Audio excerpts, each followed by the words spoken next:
Moi, j'ai juste une question pour vous tous. Alors, vous êtes tous lancés. Allez, ils sont lancés. Des fervents admirateurs de cette équipe d'Algérie. On a des lions là dans le studio. C'est combien des matchs Petrovic, deux matchs. Ah, deux matchs. Juste deux matchs. Que deux matchs. Oui. Alors, c'est bien celui-là qui est allé entraîner en Turquie, qui a tenu à peine une saison. Celui-là qui est allé entraîner en Italie, qui a tenu à peine une saison. C'est celui-là qui est allé à Bordeaux et qui a tenu à peine une saison. Oui. En fait, le seul club où il a tenu un tout petit peu, c'était Lugano. Et puis en Italie, parce qu'il a tenu 3 saisons avec l'un des clubs et avec la sélection suisse. C'est d'accord avec toi, Mais ce que je veux dire par là, c'est que allez, on va lui laisser un peu le temps. Bien sûr. Ça a été très compliqué pour l'Algérie. C'est plus ou moins normal que les joueurs soient rappelés et que ceux qui étaient déjà là veuillent bien faire avec un nouveau entraîneur qui d'ailleurs, vu son expérience, je ne sais pas s'il connaît de très près le football africain. J'ai quand même quelques doutes.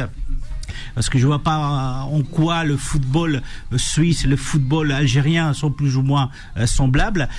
Et puis, je me dis que quand vous voyez ces statistiques, allez, vous allez... moi, je vais t'en donner des statistiques. Pas comme ça en avant, après 2 matchs, et 2 matchs sans victoire d'ailleurs, parce que si vous regardez si vous regardez de près les statistiques, parfois, le nombre de victoires dans ces clubs, c'est 18%. Alors, moi, 18%.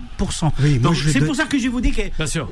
Moi, si je peux être emballé par le match, si tu veux. Bien sûr. Mais, allez, si on essaye d'analyser après 2 matchs, je trouve que vous êtes trop optimiste pour l'instant. Il a joué en tant que joueur pendant des années en Suisse, donc il connaît très bien le football suisse. Il a été l'entraîneur des Young Boys pendant 3 saisons, des Lugano, une seule saison, entre autres. Donc, c'est-à-dire que, et heureusement qu'il a des résultats avec la sélection suisse, parce que c'est là où il s'est formé grosso modo en tant que joueur, parce qu'il a commencé dans les catégories inférieures suisses.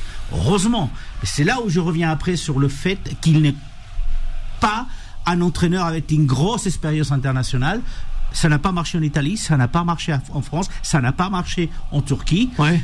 Et attention, est-ce que ça peut marcher avec l'Algérie? Je l'espère.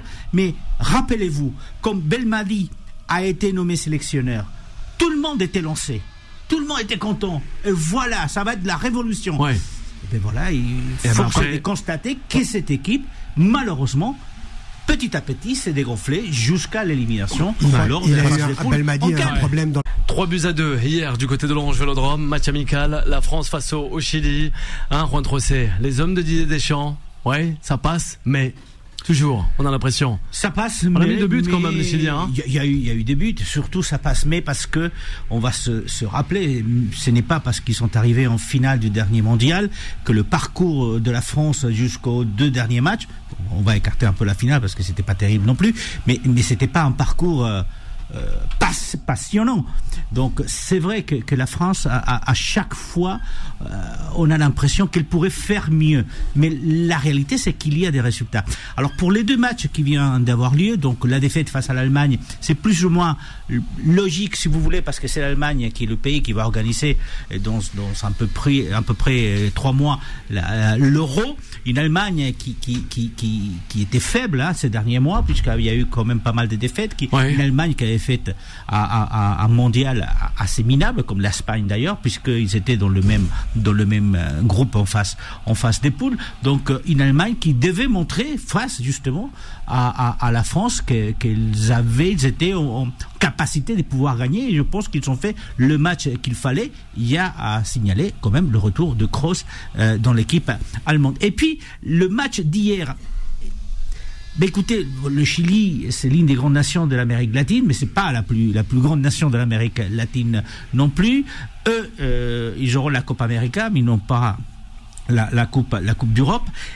Et le match d'hier, quand même, il y a un manque d'intensité, ce qui est logique pour des joueurs qui, dans 3 mois, savent qu'ils vont devoir, qui sont en train de gagner, pour certains, sa place en équipe de France. Il y a un manque de concentration. Je pense que c'est le cas flagrant, c'est celui de Kylian Mbappé sur ces 2 matchs. Et puis, l'enjeu de ces matchs pour la plupart des joueurs de l'équipe de France, c'était de ne pas se blesser et pas perdre sa place. Et en fait, les matchs amicaux, ça sert essentiellement pour tester des nouveaux schémas, pour tester des nouveaux joueurs. Mais pour le reste, je suis pas très inquiet au regard de ces deux matchs, parce que justement, l'équipe de France, ses objectifs sont ailleurs. Ouais. Et notamment en club, la Champions League pour le PSG, le Paris Saint-Germain, et la Coupe d'Europe des Nations, donc pour l'ensemble du groupe. Alors, juste rappeler, on est un peu moins des 3 mois du début de la Coupe d'Europe.